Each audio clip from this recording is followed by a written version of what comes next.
साथियों, मीन लग्न के जातक या जातिका को जब भी बुध देव की महादशा या अंतरदशा आती है या सप्तम भाव में बुध का गोचर आता है, तो वो अपने भावी जीवन साथी से अर्थात पति से या पत्नी से जो जीवन में उसके बनने वाले हैं आने वाले समय में, उनसे उनकी पहली मुलाकात अवश्य होती है। एक और बात, यदि आपको बुध की दशा अंतरदशा चल रही है, ना भी चल रही है, मीन लग्न यदि आपके है और विवाह में विलंब हो रहा है, तो 7 बुधवार तक लगातार आप गौ माता को हरा चारा समर्पित करें और देखें कि 7 बुधवार से पहले ही एक बेहद खूबसूरत रिश्ता आपके लिए अवश्य आ जाता है।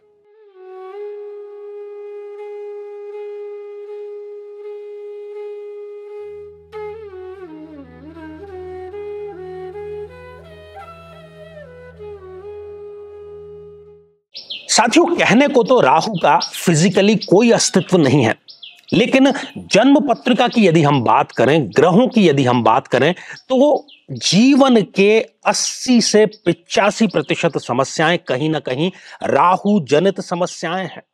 ऐसी सभी समस्याओं से यदि आप निजात चाहते हैं, आपकी भी जन्म पत्रिका में राहु की प्लेसमेंट गलत है और अभी आपको राहु की महादशा चल रही है और वो बहुत लंबी महादशा होती है। यदि आप राहु देव की शांति कराना चाहते हैं और राहु की इस महादशा को शांति पूर्वक बिताना चाहते हैं, तो जरूर भाग लीजिए 8 मई 2024, जो कि देव पितृ कार्य अमावस्या है और राहु शांति के लिए एक सर्वोत्तम अवसर है। जरूर इसमें आप भाग लेकर के राहु शांति भी कराएंगे और अपनी जो महादशा है उसको शांति पूर्वक बिताने में यह आपके लिए मील का पत्थर अवश्य साबित होगी।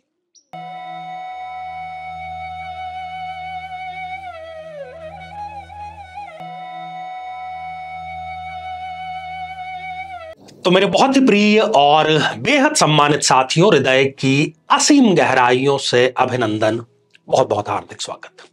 साथियों, हमारे इस साधना सिद्धि चैनल पर एक बहुत ही खूबसूरत श्रृंखला चल रही है और इस श्रृंखला में जिस प्रश्न का उत्तर हम खोज रहे हैं वो है, अपने भावी जीवन साथी से आपकी पहली भेंट कब होगी। कब होता है ऐसा, वो हम ज्योतिष के माध्यम से आसानी से जान सकते हैं। आज चूंकि ये श्रृंखला का अंतिम एपिसोड है, तो मीन लग्न की हम बात करेंगे। जैसा कि आप देख रहे हैं यहां पर मीन लग्न की जन्म पत्रिका स्क्रीन पर, और यदि आपका भी यही प्रश्न है और अभी तक आपने अपने लग्न से संबंधित एपिसोड नहीं देखा है, तो यहां आई बटन में हम आपको उसका लिंक प्रोवाइड करा रहे हैं, जाकर के देखें और समझें। तो साथियों, जैसे ही किसी युवक या युवती की विवाह के योग्य आयु हो जाती है, उसके मन में एक स्वाभाविक सा प्रश्न होता है कि मेरा जो भावी जीवन साथी है कैसा होगा, कहां होगा, क्या करता होगा, और इन सब से भी बढ़कर के वो जीवन में मुझसे टकराएगा कब आखिर। तो इसी का प्रश्न हम यहां पर ले रहे हैं और उत्तर जानने का प्रयास कर रहे हैं। तो 3 विधियों के बारे में हम चर्चा करेंगे। तीनों ही शास्त्रीय विधियां हैं, बड़ी आसानी से आप समझ सकते हैं। अपनी जन्म पत्रिका में यदि मीन लग्न की आपकी जन्म पत्रिका है, तो लग्न से आप देखेंगे कि लग्न में 12 नंबर का अंक यहां पर लिखा हुआ है, यहां से जन्म पत्रिका का प्रारंभ होता है, इसलिए हम इसको मीन लग्न की जन्म पत्रिका कहते हैं। सबसे पहला जो सिद्धांत है वो साथियों है सप्तम भाव का सिद्धांत। और इस जन्म पत्रिका में ये जो सप्तम भाव आप देख रहे हैं, इस भाव से ही ये डिसाइड किया जाता है कि विवाह कब होगा, कैसा रहेगा, दाम्पत्य रसपूर्ण होगा, तलाक होगा, नहीं होगा, ये सारी चीजें। तो इस जन्म पत्रिका में जो बुध देव हैं वो सप्तमेश है, अर्थात बुध देव के पास में डिपार्टमेंट है आपके विवाह का, दाम्पत्य जीवन का।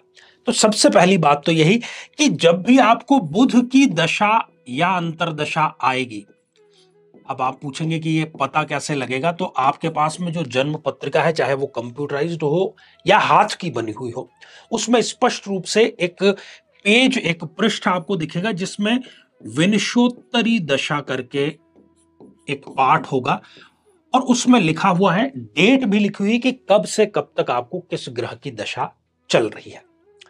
तो जब भी इस जातक को बुध की दशा अंतरदशा जारी होगी, बहुत प्रबलतम संभावना है कि भावी जीवन साथी से इनकी भेंट हो, वार्तालाप हो और आगे वो वार्तालाप शादी में कन्वर्ट जरूर हो जाती है।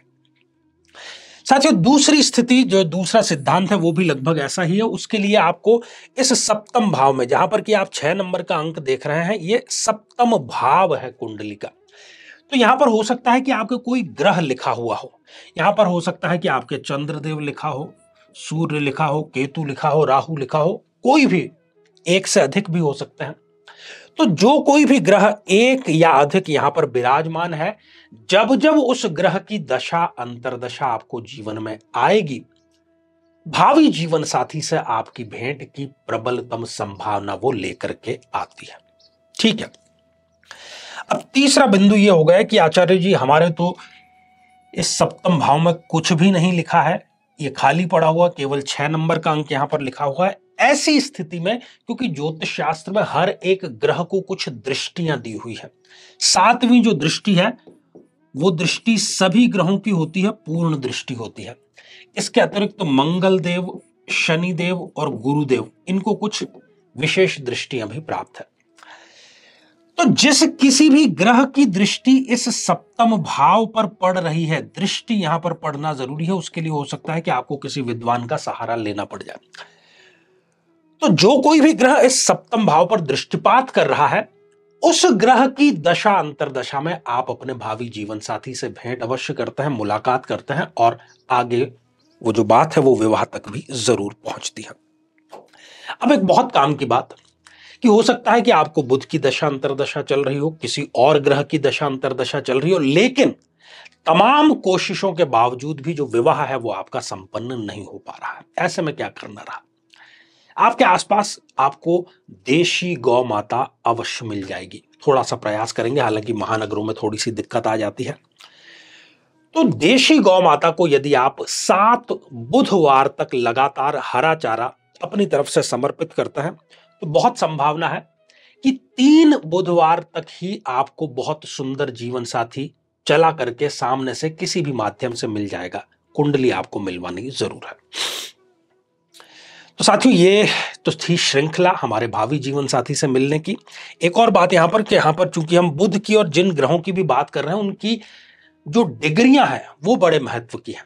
यदि डिग्री 0 है या 28, 29 जैसी अंतिम डिग्रियां हो गई है, तो फिर दिक्कत की, परेशानी की बात है। फिर वहां पर वो बातें जो कि आज हमने कही वो लागू नहीं हो पाएंगी। जीवन में किसी समस्या का सामना कर रहे हैं, जैसे कि शादी में देरी होना, पति पत्नी में मनमुटाव या तलाक तक की नौबत आ जाना, संतान का प्राप्त न हो पाना, नौकरी या धन प्राप्ति में बाधा आना, जीवन के प्रत्येक क्षेत्र में किसी न किसी प्रकार की बाधा आना, तो आज ही अपनी जन्म पत्रिका का संपूर्ण विश्लेषण करवाएं और पाएं समस्या से सदैव के लिए मुक्ति। तो साथियों, अब बढ़ते हैं आज के हमारे कमेंट के चरण की तरफ। और पहला ही जो कमेंट है ये श्वेता सक्सेना जी का है। गुरुजी, मुझे भी 6 साल से संतान का सुख नहीं है, आप प्रे कीजिए, भोलेनाथ कृपा कर देंगे, मुझे भी मां बनने का सौभाग्य मिले। श्वेता जी, अवश्य आपने जिस वीडियो में ये कमेंट किया है उससे हजारों बहनों को माता बनने का सुख मिला है, आपको भी जरूर मिलेगा। साथियों, अगला कमेंट ज्योति पाल पालिया जी का है और आप लिखते हैं, मैं 25 साल की हूं, 2 साल से रिश्ता नहीं बन रहा है। ज्योतिपाल जी, आपने भी जिस वीडियो में ये कमेंट किया है उससे हजारों बहनों के हाथ पीले हुए हैं, आपके भी जरूर होंगे। श्रद्धा और समर्पण के साथ में ये प्रयोग आप जरूर करें। और अगला कमेंट रूप कौर जी का है और आपने नमस्कार लिख भेजा है। तो रूप कौर जी, आशीर्वाद हृदय की असीम गहराइयों से। तो साथियों, आज के लिए केवल इतना ही, और इसी मंगल कामना के साथ में कि आप सभी स्वस्थ, समृद्ध और शांतिपूर्वक जीवन व्यतीत करें। नमस्कार।